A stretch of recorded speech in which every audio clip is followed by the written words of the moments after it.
Selamat pagi saudara Kompas TV, Rumah Pemilu Lampung hari ini kembali hadir menjumpai Anda bersama saya Cindy Tania. Dan hari ini saya sudah menghadirkan satu narasumber yang luar biasa untuk kembali berbincang bersama saya di Rumah Pemilu hari ini. Ada Yandri Nazir, Bang Yandri. Selamat pagi Bang Yandri. Pagi. Ya, terima kasih telah hadir di Kompas TV hari ini Bang. Jadi Bang Yandri ini adalah salah satu politisi Partai Demokrat yang ada di Lampung begitu. Bang Yandri, kita melihat bahwa saat ini kontestasi politik atau pesta demokrasi sedang berlangsung Bang. Apalagi kita sama-sama menunggu tanggal 17 April 2019. Kalau kita melihat di Provinsi Lampung, ini kan politisi atau para politisi lokalnya begitu. Kita melihat track recordnya pada tahun 2018 yang lalu bahwa kita melihat bahwa ada beberapa pejabat yang kemudian terkena OTT KPK. Apakah dengan kondisi ini terus kemudian juga menjelang pemilihan presiden dan juga pemilihan calon wakil rakyat atau calon legislatif di Provinsi Lampung cukup berpengaruhkah dengan tingkat kepercayaan publik di Lampung? Kita lihat dari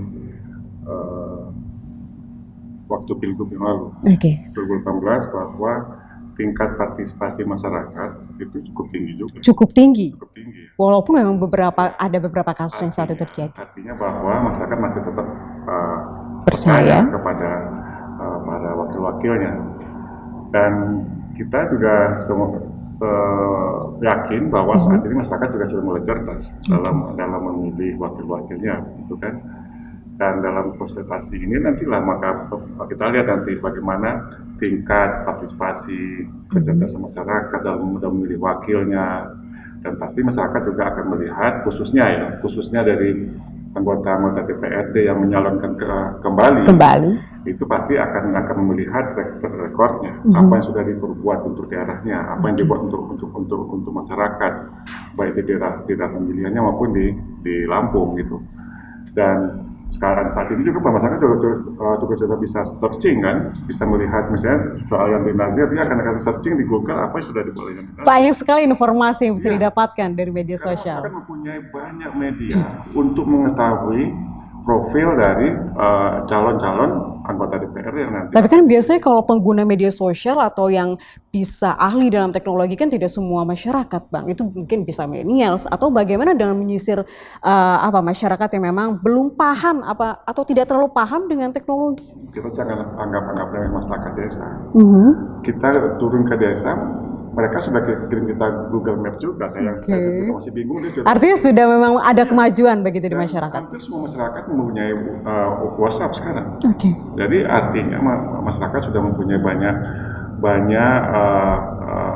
media untuk menggali informasi tentang bagaimana situasi politik di daerahnya, bagaimana profil calon pemimpinnya atau wakilnya. Makanya kita sebagai wakil rakyat juga harus bisa menjaga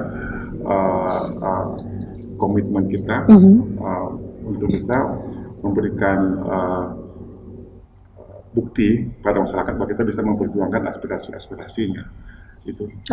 Kalau tadi Bang Yandri mengatakan bahwa masyarakat sekarang udah bisa mengakses calon wakil rakyatnya melalui internet dan segala macam untuk bisa melihat track record dari calonnya, kemudian juga apa nih kontribusi yang udah diberikan. Tapi Bang, kalau sekarang kan media sosial atau informasi yang berkembang di online begitu kan, kita juga tidak bisa memilah karena ada hoax juga di sana, kemudian juga memilah informasi juga masyarakat juga perlu edukasi, tapi Bang, itulah tugas caleg sebenarnya. Di saat masa kampanye gini dia turun ke masyarakat, memberikan informasi-informasi yang sebenarnya terhadap sistem pemerintahan, sistem perpolitikan, terus apa-apa yang sudah dia perbuat itu harus disampaikan. Artinya tatap muka terhadap masyarakat juga penting. Tidak akan mungkin menang kita kalau kita hanya duduk di rumah atau main media sosial, tidak akan menang. Masyarakat butuh sentuhan. Masyarakat butuh bukti, dan masyarakat butuh komitmen kita bahwa kita betul-betul layak untuk menjadi wakilnya. Nah, komitmen kita dilihat dari apa? Dilihatnya dari kemauan kita untuk berdialog langsung, datang langsung kepada masyarakat, berdialog, dan itu yang ditunggu. Tatap muka itu penting. Baik, kalau kemudian masyarakat mengatakan ini hanya ramai-ramai ketika ada pemilihan begitu, para calon wakil rakyat ini turun ke lapangan, hanya ada saat-saat tertentu begitu. Itulah. Gimana tanggapannya Bang? Masyarakat akan menentukan pilihan. Oke. Dia akan bisa, itu adalah nanti Memilah begitu. Kita ini akan diseleksi oleh masyarakat sendiri. Oh Bapak caleg ini datang, dia sudah jadi anggota dewan, datang cuma pas 5 tahun sekali dia datangnya. Itu dia akan dihukum oleh masyarakat sendiri. Akan ada feedbacknya begitu. Pasti ada. Saya mengalami. Tidak semua kawasan Lampung Timur itu bisa saya kunjungi semua. Lampung Timur itu ada 24 kecamatan, 264 desa. Cukup luas wilayahnya Bang. Ya, ribuan dusun. Tidak mungkin saya masuk pada semua dusun. Ada satu dusun yang belum saya masukin selama saya duduk jadi anggota DPR dari Dapil Lampung Timur. Mereka menanyakan ke saya, Pak Yanti selama ini kemana saja? Kok nggak pernah datang ke dusun kami gitu. Nah itu kan hal yang kritis dari masyarakat. Artinya masyarakat itu butuh sebenarnya. Mereka tidak butuh apa yang kita berikan apa. Berarti kita datang ke tempat mereka berdialog, terus atau memang ada aspirasi kita perjuangkan. Kita perjuangkan. Oke, artinya walaupun memang ya luas wilayah juga tidak bisa kita pungkiri bahwa nggak bisa kita jama satu persatu begitu Bang. Tapi setelah kita berdialog dengan masyarakat itu kita kan ini sebagai wakil rakyat wajib melaporkan apa-apa yang telah kita perbuat untuk masyarakat ke yang masyarakat yang kita wakili.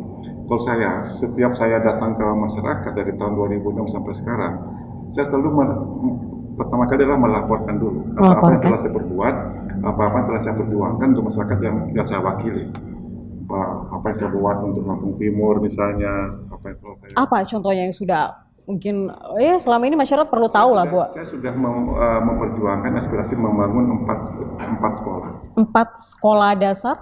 Yang pertama tahun 2007-2008 saya memperjuangkan berdirinya SMP 2 Pematang Tahlu. Artinya fokus di bidang pendidikan? Karena itu yang di bidang pendidikan ya.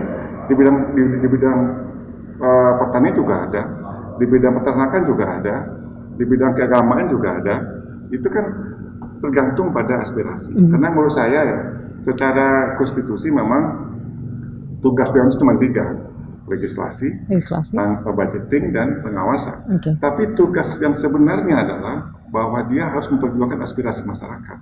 Itu poinnya. Karena ada keterbatasan antara pemerintah dengan masyarakatnya. Ada jarak. Tidak akan bisa pemerintah mengetahui atau mendengar apa yang dirasakan oleh semua rakyat. Lampung Timur itu ada 264 desa. Tidak mungkin pemerintah mengetahui desa A butuhnya ini, tidak tahu. Itulah fungsinya anggota dewan, mendekatkan masyarakat kepada pemerintah. Nah, setelah dekat itu kan pemerintah punya keterbatasan anggaran, keterbatasan personal. Nah, inilah yang harus dia perjuangkan, bagaimana anggaran yang terbatas ini bisa dibawa dia ke tempat dia sebenarnya. Jadi itu yang kuncinya. Jadi memang kalau secara konstitusi memang 3 fungsi dewan itu. Legislasi, budgeting, dan pengawasan. Tapi fungsi yang sebenarnya adalah mendekatkan itu. Menyerap aspirasi masyarakat, kemudian memperjuangkannya. Baik. Luar biasa sekali Bang Yandri. Tapi kita akan sambung lagi setelah pariwara berikut ini. Tetaplah di Rumah Pemilu Kompas TV.